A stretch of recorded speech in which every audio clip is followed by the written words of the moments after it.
તો જામનગર જિલ્લા સહકારી બેંકના નવા અદ્યતન બિલ્ડિંગનું કેન્દ્રીય ગૃહ અને સહકારિતા મંત્રી અમિત શાહના દ્વારા વર્ચ્યુઅલી લોકાર્પણ કરાયું। ₹25 કરોડના ખર્ચે નિર્માણ પામેલા ભવનમાં મીટિંગ હોલ અને ખેડૂતો માટે ગેસ્ટ રૂમ જેવી આધુનિક સુવિધાઓ ઉપલબ્ધ છે। આ ઉદ્ઘાટન સમારોહમાં કેબિનેટ મંત્રી અર્જુન મોઢવાડિયા, મંત્રી રીવાબા જાડેજા સહિત 2000થી વધુ લોકો ઉપસ્થિત રહ્યા।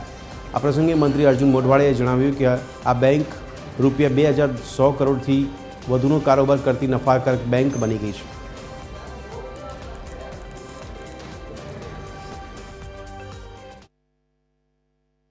જામનગરની જે સહકારી બેંક, જિલ્લા સહકારી બેંક છે, એ બેંક પ્રગતિ કરતી આજે લગભગ 2100 કરોડ રૂપિયાનો અહીંયા કારોબાર કરે છે અને નફો કરતી બેંક છે અને અહીંયા ખેડૂતોની લગભગ 40 જેટલી બ્રાન્ચ ઉપસ્થિત છે।